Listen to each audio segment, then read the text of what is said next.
there and goes, oh, these drones are so cool, but what the heck are they and how do I put one together, and like what do I need to be able to do this? I don't want to go and buy stuff and then have the right things. So I just want to talk a little bit about that, because when I started, I was confused by it, and I figured I'd try to pay it forward a little.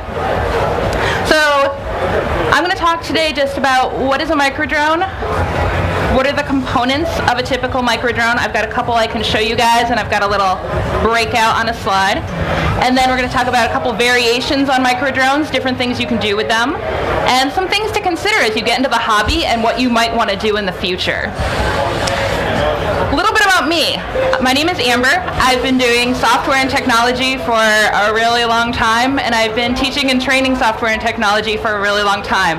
And I always wanted to pilot a giant robot, and that's one of the reasons why I love FPV flying, because it's kind of like flying a giant Gundam around. So that's why I got into it. Everybody's got their reasons.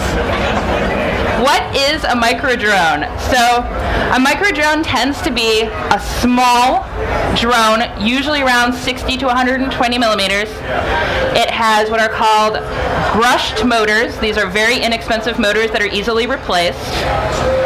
And they tend to run anywhere from like $25 to $55 without the camera. We'll talk about with the camera in a second.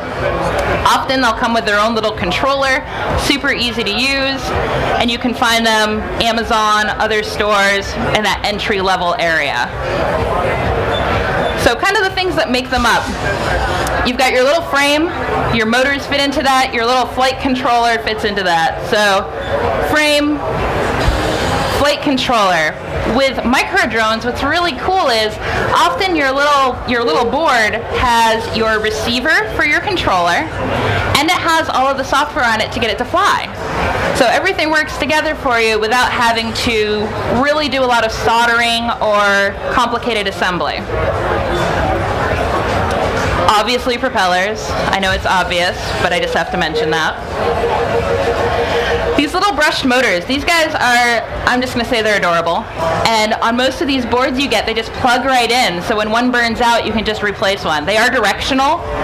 Once you get into the higher grade motors, like what they call brushless motors, those you can control the direction that they go in by how you actually solder them to your board. But with these, they're pre-programmed for you to go in the right directions so that your drone comes up and off the ground. And then the camera. So having a camera is optional, and it does make your setup a little more expensive.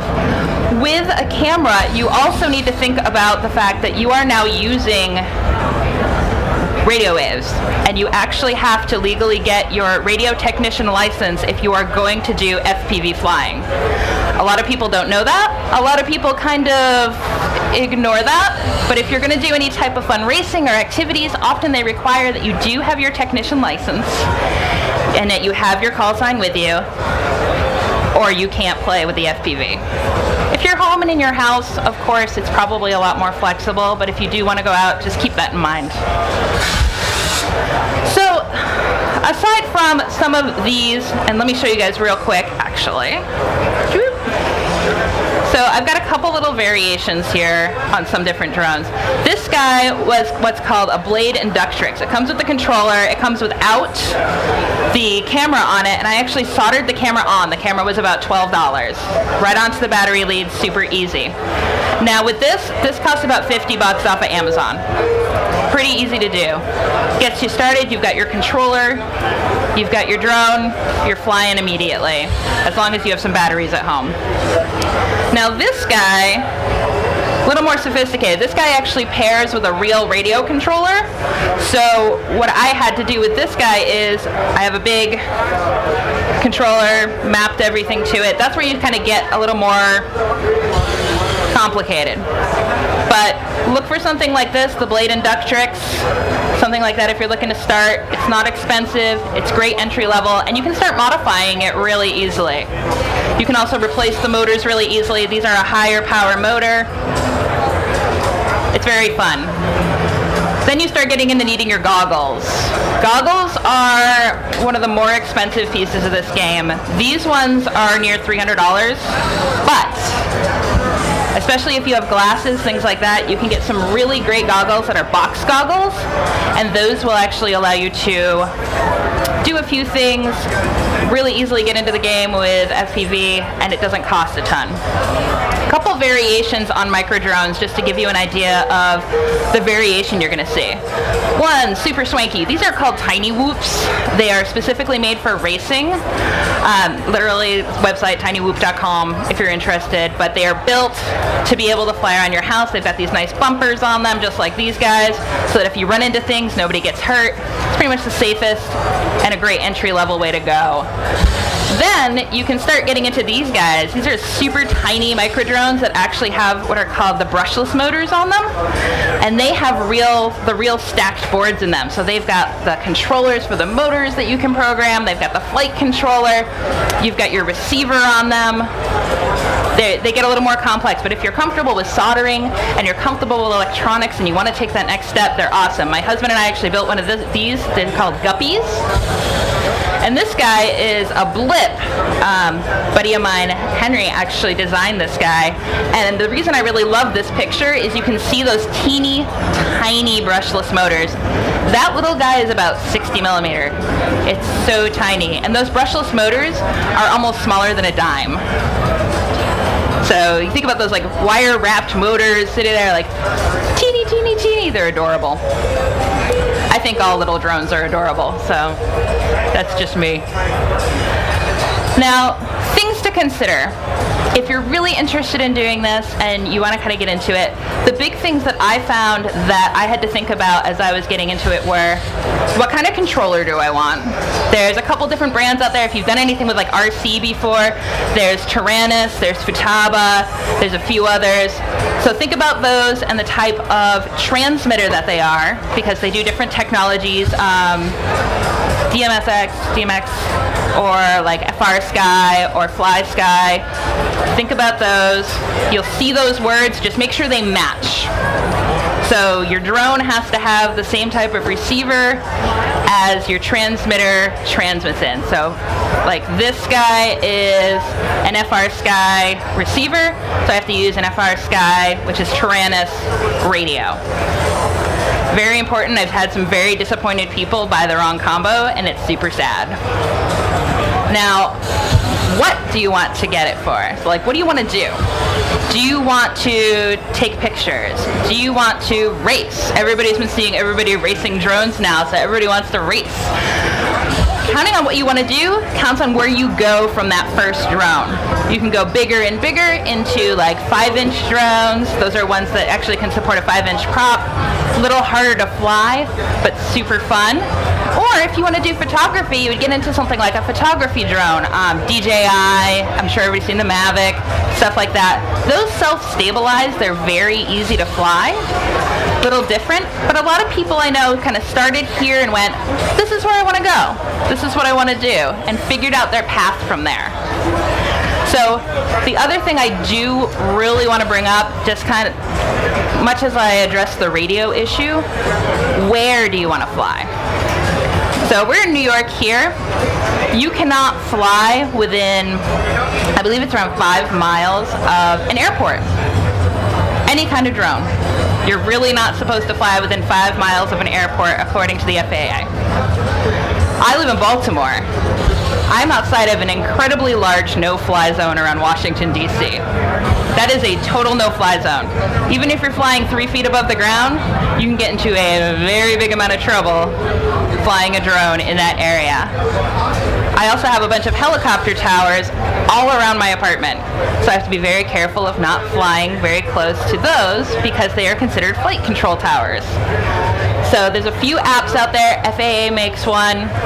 Be aware of where you are flying and that you are not violating airspace, because you will get in trouble. And I don't want to hear about anybody who got excited about drones here getting in trouble with the FAA because of me. That would make me super sad. So I wanted to leave plenty of room for Q&A for you guys. So that is the end of that intro presentation. We've got a microphone if anybody wants to ask any questions, because that's usually where we end up getting into a lot more fun. She's got a microphone for you. I actually have one of those little Inductrix drones. Yeah. I wonder, is there somewhere on the internet where I can find out about how to mount that little camera to it?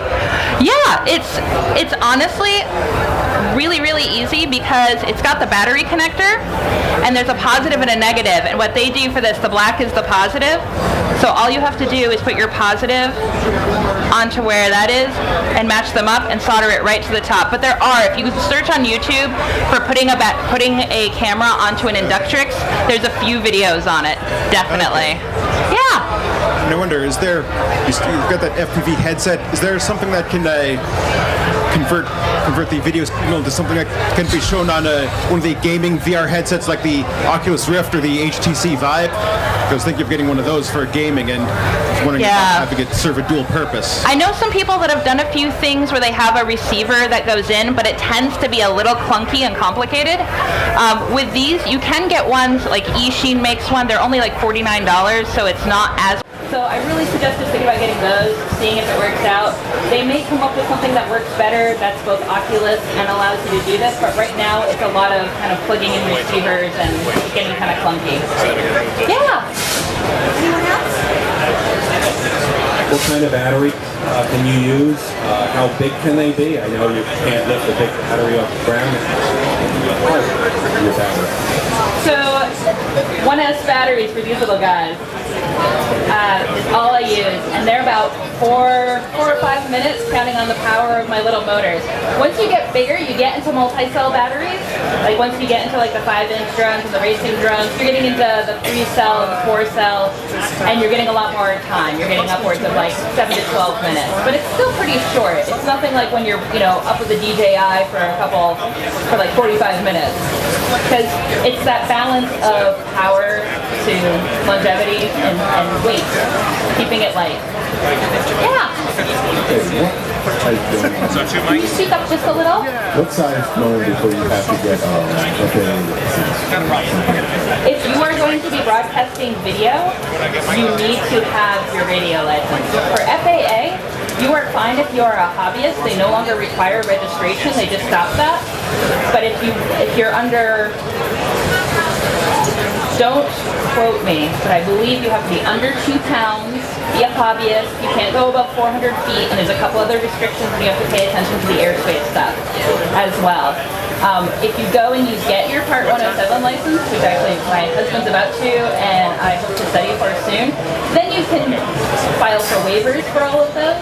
But otherwise, if you're a hobbyist, just read up on the FAA website, pay attention to that, and there's an FAA app that'll actually tell you where flight space is. You're welcome. Coming, she's coming. What drone would you recommend for a beginner, specifically DJI? Because I've heard they make really good stuff. So, if you want to do stuff like the photography and you don't want to do racing, then a DJI is great. And I would think like a Spark would be awesome because it's a little smaller and it's really portable. Now, do you want to race? No, because you wouldn't. So if you want to think about getting into racing, get one of these Inductrix, the little guys, and play with that a little bit, because that's got a little more of the feel. Because with the DJI, it really stabilizes so that you can take pictures. You can't get a lot of speed. You're not going to be able to do all that cornering and the cool stuff like you might have seen on like ESPN or anything like that. It's just for taking pictures and video. It's nice and smooth. It flies smooth. And that's what that one's for. But if you want to get the hang of flying the pilot for racing, start looking at one of these little guys like the Inductrix or another one of like these similar styles, maybe with a camera. That's where you want to go for that. So these will run around like $50, $60.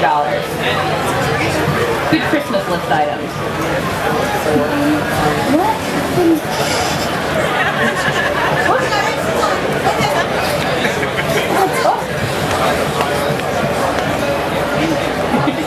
I think Dad got helpful. There we go. Speak right up for me. To the camera, please.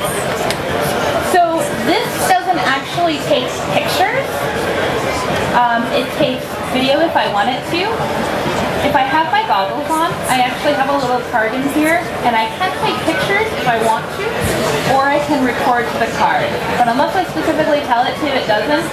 And for me, you know, these guys are meant to race. They're not very good quality cameras. They're not amazing.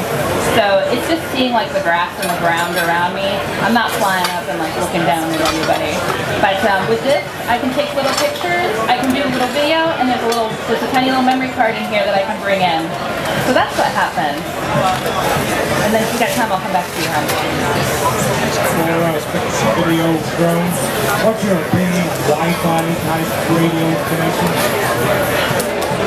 Wi-Fi is great, especially if you don't want to have to get your radio license, because that gets you around that restriction because it's on 2.4 instead of 5.8. So I think it's great if you're doing introductory, but it does have a smaller range, and you're not going to be able to go as high or as far. So that's what I would consider. If you want to be able to travel with it, fly it up higher, fly it farther, consider getting one of the 5.8. If you're fine with it being around the house, maybe you're looking at the roof to see if there's any damage up there. You picked it up at, Radio Shack doesn't exist anymore, but you know what I mean. The wireless ones are just fine. Do you have one more, or?